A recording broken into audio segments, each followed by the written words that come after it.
Bill చట్టరూపం అయితే దాల్చింది.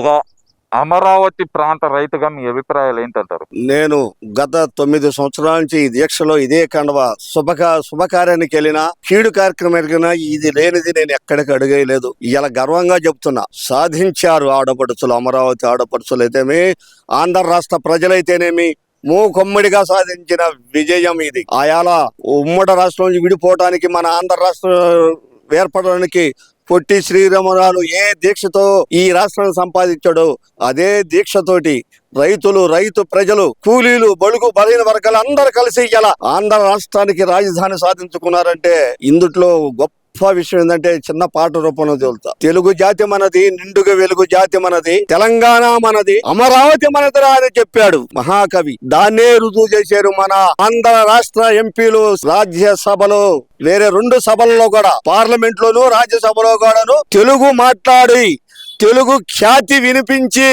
తెలుగు జాతి గౌరవాన్ని దశలా వ్యాపింపజేసిన వ్యక్తి మన తెలుగు రాష్ట్ర ప్రజలు. మన గుంటూరు నాటు మిరపకాయ పవర్ ఏంటూ చూపించిన మన పెమ్మసాని చంద్రశేఖరరావు గారు, అలాగే కృష్ణదేవరాయలు గారు, అలాగే తెలంగాణ ఎంపీలు కూడా తెలుగులో మాట్లాడేది తెలుగు రాష్ట్రాలకు, ఉభయ రాష్ట్రాలకి వన్నె తెచ్చినటువంటి ఎంపీలందరికీ ధన్యవాదాలు. ఇక రాజధానికి విషయం వస్తే, ఒకప్పుడు ఈ రాష్ట్రంలో చంద్రబాబు మనకు ఉమ్మడి రాష్ట్ర ఆస్తులు తెలంగాణ నుంచి వచ్చినాయి. కానీ చంద్రబాబు నాయుడు ఫస్ట్ సారి ఆంధ్ర రాష్ట్ర ముఖ్యమంత్రి అయినప్పుడు వాటికి ఆశించకుండా బస్సులో ఉండి చెట్ల కుందుండి పరిపాలన చేసిన ఘనత చంద్రబాబు నాయుడు గారు. సరే, అట్లా కడుతూ ఇప్పుడు ఏదో ఇందాక ఈ సోషల్ మీడియాలో సన్నాసులు మాట్లాడుతున్నారు, ఇది ఒకప్పుడు ఏమన్నా గ్రాఫిక్స్ అన్నారు. గ్రాఫిక్స్ అంటే ఆ సినిమా సెట్టింగ్ వేసి ఏమన్నా అసెంబ్లీ సమావేశాలు జరిపాడా, లేకపోతే ఎమ్మెల్యే క్వార్టర్స్ ఇచ్చేసాడా? హైకోర్టు అది శాశ్వతంగా బిల్డింగేగా.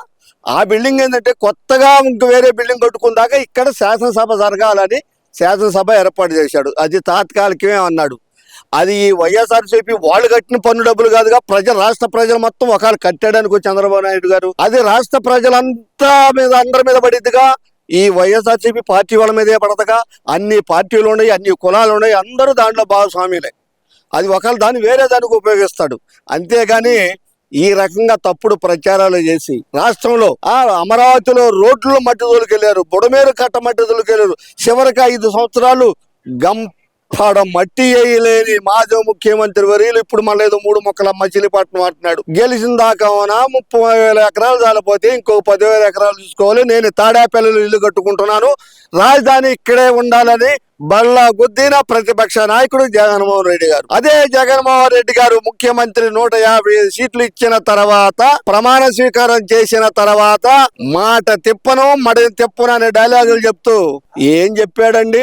3 ముక్కలాట మొదలు పెట్టాడు. ఈ 3 ముక్కలాట ఎందుకు మొదలు పెట్టాడు?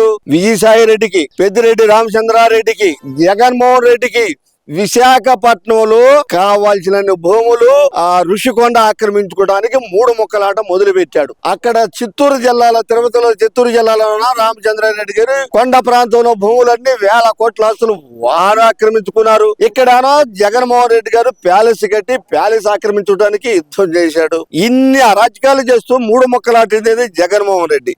మాట తిప్పం మడని తిప్పను అంటాడు.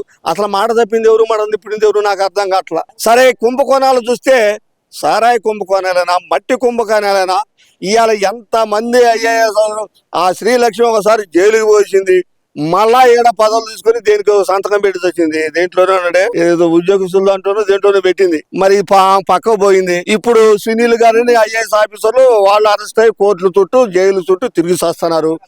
ఇది జగన్మోహన్ రెడ్డి గారిని నువ్వు పరిపాలించే దక్షత. ఐఏఎస్ ఆఫీసర్లు జైలుకు పోవటం, నీ సలహాదారులుగా ఇప్పుడు కులం లేదు, మతం లేదు, అన్ని వర్గాల నా ప్రజలు అంటావు. నువ్వు సలహాదారులు కానించి, ఐజీ కానించి, సిఎస్ కూడా ఎవరిని పెట్టుకున్నావా అన్నా? ఇవన్నీ ఎవరిని పెట్టుకున్నా? RRR ఆ రెడ్డి పదం తప్పితే వేరే ఎస్సీలు, నా ఎస్సీలు, నా మైనార్టీలు అంటావు. మరి ఎవరన్నా ఎస్సీలు ఉన్నారా, మైనార్టీలు ఉన్నారా? అంతా నీ కులపాలు పెట్టుకున్నావు, దోసి పెట్టావు, వీళ్ళందరూ చనిపోయారు. ఏమిటి జగన్మోహన్ రెడ్డి గారు ఈ రాష్ట్రంగా చేసిన అభివృద్ధి? గన్నా అంటే ఏంది నాకు అర్థం కాలేదండి.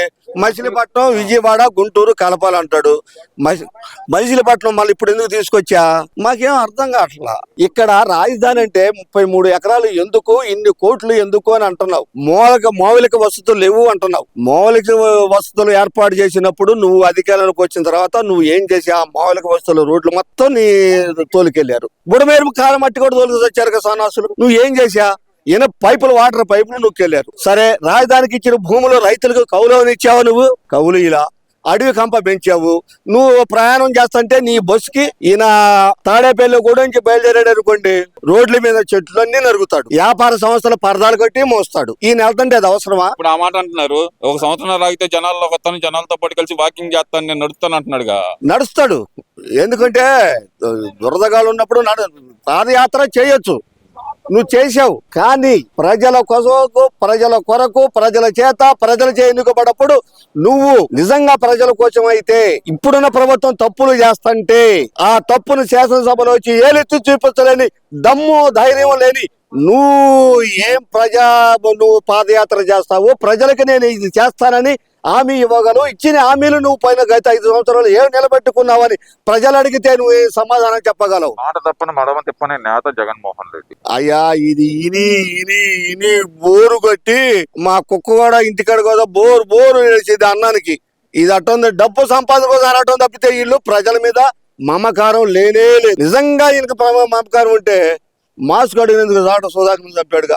ఇప్పుడు కన్న తల్లి ఉంది, ఆయన వైఎస్ఆర్సీపీ పార్టీ అధ్యక్షురాలు, శాశ్వత అధ్యక్షురాలు అన్నావు. మంగళగిరిలో మీటింగ్ పెట్టి తల్లిని అధ్యక్షురాలు సీటును తొలగించి శాశ్వత అధ్యక్షుడిగా నువ్వే ఎన్నుకున్నావు. సీనియర్ నాయకుడు, రాజ్యసభ సభ్యుడైనటువంటి మాజీ టీడీపీ ఉమ్మారెడ్డి వెంకటేశ్వరరావు గారు మీ భార్యతో రోజా వస్తుంటే మైకు లేదు మాట్లాడుతుంటే చంద్రబాబు నాయుడు గారిని, తెలుగుదేశాన్ని, మన నాయకుడు తిట్టమంటున్నారు. మీ ఇష్టం తిట్టనని మైకులో నువ్వు మాట్లాడు. ఉమ్మారెడ్డి వెంకటేశ్వరరావు గారు, నీకంటే నీ వయసులో జగన్మోహన్ రెడ్డి చాలా చిన్నవాడు. నువ్వు ఏం చెప్పాలి జగన్మోహన్ రెడ్డి గారికి? చెప్పాల్సింది చెప్పలేక అతను ముందు అంటే నీకు 80 సంవత్సరాలు ఉంటే ఆయనకు 30-45 అంటే 3 రెట్లు నువ్వు వయసులో పెద్ద. నువ్వు ఎంతో సీనియర్ రాజకీయ నాయకుడు. వాళ్ళ తండ్రి గారిని చూసావు, చంద్రబాబును చూసావు, ఎన్టీ రామారావు, ఇంతమంది రాజకీయ ఉద్దండలను చూసిన నువ్వు జగన్మోహన్ రెడ్డి గారు చేతులు కట్టుకుని నువ్వు ఒక మాజీ ముఖ్యమంత్రిని తిట్టమన్నాడు నువ్వు చెప్పి మైకులో చెప్పావంటే నువ్వు అక్కడే దిగజారిపోయావు. నీ పతనం అక్కడే అయిపోయింది ఉమ్మారెడ్డి వెంకటేశ్వరరావు గారు. ఇక మీ అంబటి రాంబాబులు, ఈ పేరు నానీలు,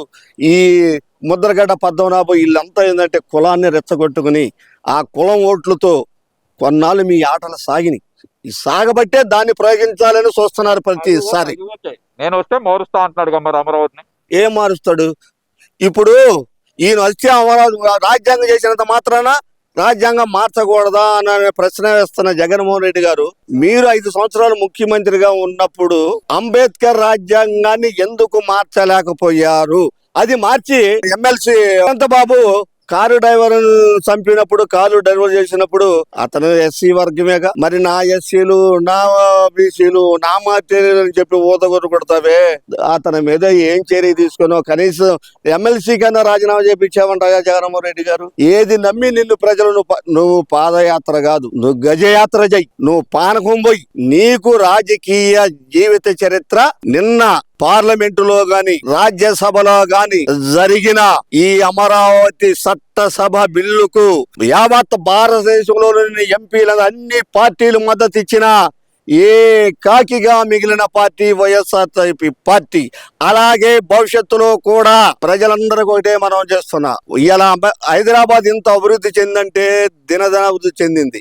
అది ఎన్నాళ్ళు 50, 60, 70 సంవత్సరాల నాడు కానించి సినిమా స్టూడియోలు అయితేనేమి, పరిశ్రమలు అయితేనేమి ఎన్నో ఇక్కడికి వస్తేనే అది అంత ఇన్కమ్ అలాగే మొక్క వేయంగానే పంట పండట్ల. ఇలా మిర మొక్క నాటిన కాంచి 1,00,000, 3 లక్షల దాకా పెట్టుబడి అవుతుంది ఒక సామాన్య రైతు. మొక్కజొన్న వేస్తే, అపరాలు వేస్తే ఎకరానికి 50,000 ఖర్చు అవుతుంది. ఇదంతా అయిపోయి ప్రకృతి తట్టుకొని అవన్నీ వస్తేనే చేతికి రైతు ఖర్చులు పోయి రేటు ఉంటే 20, 10, 30,000, 25,000 రేటు ఉంటే రైతుకు 1,00,000 మిగులుతాయి. లేకపోతే అప్పులు సరిపెట్టుకుని అప్పు తీరకపోయినా వడ్డీలు కట్టుకుని మళ్ళా బతుకు తెరువు సాగిస్తాడు. అట్టానే రైతు ఎంతో అమరావతి రాజధాని కూడా అదే కిందకు వస్తుంది. ఒక్కసారిగా పురుగు ఇప్పి నెమలి పింఛం మెలగ వికసించాలంటే అది నువ్వు పోయేంత వరకు కూడా అది నువ్వు చేయలేవు జగన్మోహన్ రెడ్డి గారి. అది ఏమైనా చేయగలిగితే ఛాలెంజ్ అని చెప్తున్నా. నేను అమరావతి రైతుని, నాకు సెంటు భూమి లేకపోయినా రైతులు పనికెళ్లే రైతుని ఈ కండవాన్ని 10 సంవత్సరాల నుంచి మోస్తున్న రాజధాని కోసం. ఆడ గర్భిణీ స్త్రీలు కూడా తనిచ్చిన ఘనుడు నువ్వు. పోలీసుల చేత స్నానాలు చేస్తున్న ఆడాలను కూడా వీడియోలు చూపించావు. ఎంత హీనంగా తయారు చేసావు రాష్ట్రాన్ని ప్రజలకు తెలుసు. నువ్వు ఏమీ చెయ్యలేవు. ప్రజల పరిపాలన నీ వల్ల కాదు కాదు కాదు. జగన్మోహన్ రెడ్డి గారు, నీవు సంపాదించుకున్నది నువ్వు హాయిగా ప్యాలెస్లోనో బెంగళూరులోనో ఉండయా? నీకెందుకు పాదయాత్ర? వద్దు నాన్న, ప్రశాంతంగా ఉండు. ప్రజలు బాగుపడతారు. ఇంకో పార్టీ వచ్చేది, సరిమలం గారు వచ్చింది అనుకో కాంగ్రెస్ తరఫున, ఏమో కాంగ్రెస్ పార్టీ మా పరిపాలన చూడటానికి ప్రజలానికి ఏమో వేస్తారేమో. ఇక్కడ అమరావతి అన్నాం. అసలు ఎంత నీచమండి. అమ్మారు వైఎస్డీపీలే లేరా? అక్కడ రాజధానిలో రెడ్డిలు లేరా? అన్ని కులాలు ఉన్నాయి. ప్రతి వాడు ఇచ్చాడే. కులం ఎందుకు తీసుకొస్తావు జగన్మోహన్ రెడ్డి గారు? కులం అడ్డం పెట్టుకుని నువ్వు వచ్చిన తర్వాతే, వైఎస్ఆర్సీపీ పార్టీ వచ్చిన తర్వాతే ఈ రాష్ట్రంలో కులగజ్జి పెరిగింది. కులహీనులుగా మిగలకుండా ప్రజలందరూ, అన్ని సామాజిక వర్గాలు ఒకరిని గౌరవించుకుంటూ, ఒకరి మతాన్ని ఒకరు గౌరవించుకుంటూ ప్రశాంతంగా బతుకుతున్న ఈ ఆంధ్ర రాష్ట్రాన్ని నువ్వు ఇంతకుముందు 3 ముక్కలాట ఆడినట్టుగా 3 ముక్కలాట 3 బృందాలుగా సమాజాన్ని చీల్చబాకు. మహాప్రభు, నీకు చేతులెత్తి దండం పెడుతున్నాం. ఈ వీడియో నచ్చితే లైక్ చేయండి. అలాగే మా ఛానల్ ని ఫస్ట్ టైం కనుక చూస్తున్నట్టయితే ఇప్పుడే సబ్స్క్రైబ్ చేసుకుని పక్కనే ఉన్న గంట సింబల్ ని యాక్టివేట్ చేసుకోండి. అప్పుడే మేము పెట్టే ప్రతి వీడియో మీకు నోటిఫికేషన్ గా వస్తుంది. అలాగే ఈ వీడియో పూర్తిగా చూసినందుకు ధన్యవాదాలు.